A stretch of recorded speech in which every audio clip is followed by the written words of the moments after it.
Así llegamos al desembarco de los 33 orientales, 1825.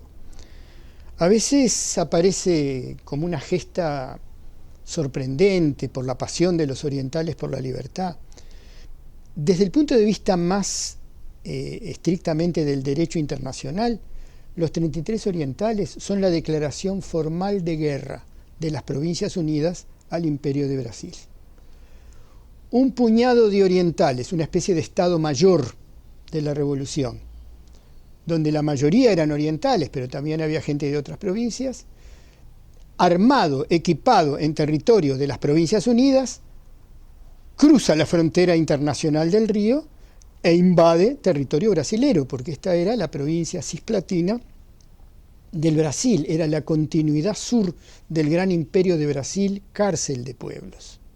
Es importante este concepto de imperio, porque no es que nosotros podamos sentir orgullosos de emanciparnos de los pueblos hermanos de Brasil. Los que gobernaban eran sus verdugos. El imperio de Brasil era esclavista y era una verdadera cárcel de pueblos. O sea que la lucha en la provincia oriental contra el imperio nos hermana y no nos separa de la lucha de los otros pueblos del imperio brasilero. Ahora bien, desde el punto de vista de los intereses de clase, que es lo que a nosotros nos interesa, se había producido una división en la oligarquía rioplatense. Por un lado, la oligarquía oriental, más vinculada a la trata negrera y al Brasil, se sentían cisplatinos, o sea, provincia platina, o sea, cisplatina del Imperio de Brasil. Pero los saladeristas y los grandes hacendados latifundistas querían proteger el precio de sus bienes en Europa, no querían esa libertad total de comercio y esa estrategia proteccionista exigía un fuerte Estado rioplatense. En el proyecto de estos grandes hacendados, que podríamos llamar entre paréntesis patrióticos, lo importante para ellos era que el Río de la Plata pasara a ser un río interior de una gran potencia rioplatense. Por eso apoyan el desembarco de los 33 y llegan con una bandera muy similar a la paraguaya, federal, a los efectos de reavivar las brasas del artiguismo, con un jefe que fue lugarteniente de Artigas. O sea que Larrañaga tiene esa doble misión. Por un lado, satisfacer a todas las provincias, a unitarios y federales, pero por otro lado, despertar los rescoldos artiguistas en el pueblo. Artigas no podía volver, políticamente hablando, porque hubiera acelerado las desavenencias entre los que lo habían apoyado y lo habían atacado. Ahora Artigas por ahora debía ser un espectador. Y los 33 desembarcan en la playa de la Graceada. Es importante que su primer proclama se definen a sí mismos y llaman a un pueblo como argentinos orientales. Es decir, la vocación argentina, que en ese momento no significa República Argentina, que en ese momento significa Río de la Plata, Argenta, Plata, argentinos orientales. Así convoca al pueblo oriental a una cruzada que tiene que parecerse a la artiguista para el pueblo, pero no para sus aliados de algunas provincias. El desembarco de los 33 es técnicamente entonces un acto de guerra y ahí viene el Estado Mayor que enseguida reactiva, por falta de recursos para un ejército regular, reactiva las redes populares de negros, de indios, que habían quedado de la época de Artigas. Por eso cuenta con Cheveste y otros vaqueanos que van convocando a una nueva admirable alarma para enfrentar al imperio que nos sojuzgaba y luchar por la unidad de las Provincias Unidas. Ese era el objetivo de los 33. Ahora bien, desde el punto de vista de la estrategia de los 33, el objetivo político-militar era conseguir rápidas victorias en guerra irregular, con las partidas que pudiera conseguir Cheveste y otros vaqueanos, rápidas victorias sobre el ejército imperial, con la acción decían en la época, muerde y huye, es decir, porque claro, la correlación de fuerzas le desfavorecía, a los efectos, ese era el objetivo político, de despertar una ola de entusiasmo en las demás provincias para que se sumaran destacamentos jujeños, entrerrianos, correntinos, bonaerenses a la lucha común que los orientales, lógicamente, no podían dar solos contra ese inmenso imperio.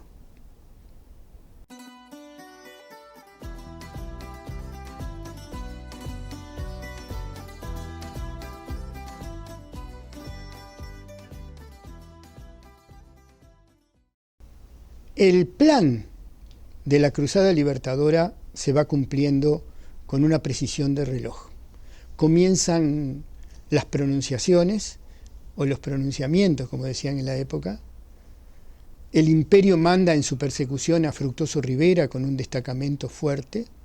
Rivera es hecho prisionero en el arroyo Monzón, es oficial del imperio, hay que recordar que Fructuoso Rivera era oficial del imperio, y Rivera negocia lo que más sabe hacer, cambiar de bando. Es arrolladora la acción de los 33, en Florida se proclama la independencia y la anexión soberana a las Provincias Unidas. Artigas está con el corazón feliz en Paraguay por lo que está pasando. La batalla de Sarandí el 12 de octubre, la toma de la fortaleza de Santa Teresa el 31 de diciembre de ese año, y al año siguiente ya llegan destacamentos de Argentina desde las distintas provincias, fundamentalmente bonaerenses y entrerrianos, que se suman junto con incluso con gente que era muy enemiga de Artigas, como el Manco Paz. Es decir, se suman todos a la gran lucha contra el Imperio de Brasil, y en 1817-18 son las grandes victorias.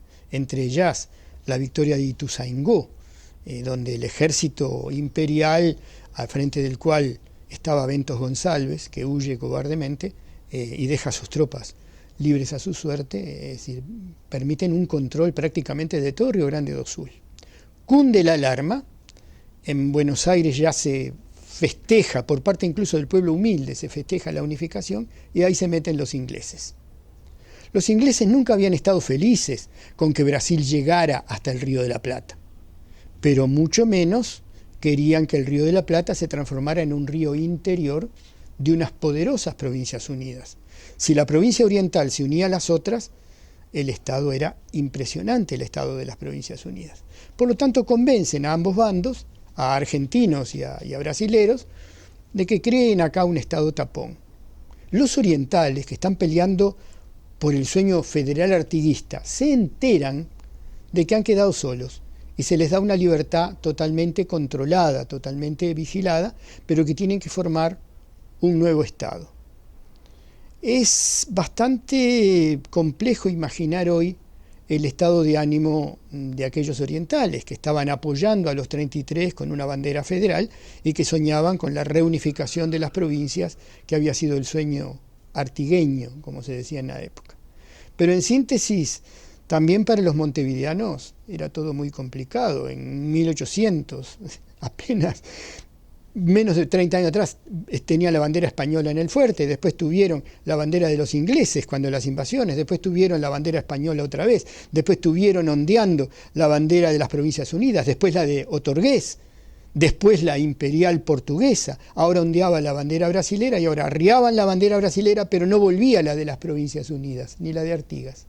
Tenían que crear un nuevo Estado que no fuera artiguista, o sea, necesitaban hasta una bandera nueva y un nombre para un país que nunca lo tuvo y que terminó llamándose Estado Oriental del Uruguay.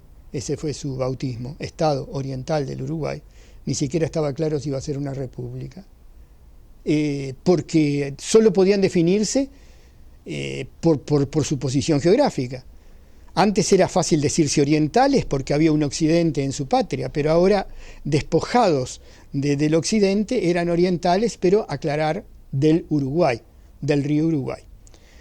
Por lo tanto, Lavalleja es expulsado prácticamente de toda posibilidad de poder, Oribe es neutralizado, y quien ponen de presidente de ese estado tutelado tenía que ser Fructuoso Rivera. El hombre capaz de ser dócil ante el imperio portugués brasilero que estaba vigilando, dócil ante los británicos, el hombre que más podía cumplir los planes de un Estado mediatizado y servil, era Fructuoso Rivera. Y allí quedó Lavalleja, que incluso hizo 2 insurrecciones en la Serra do Yarao, con charrúas contra el poder nuevamente constituido, pero se consolida el poder del Estado tutelado, del Estado reaccionario que nace en 1830.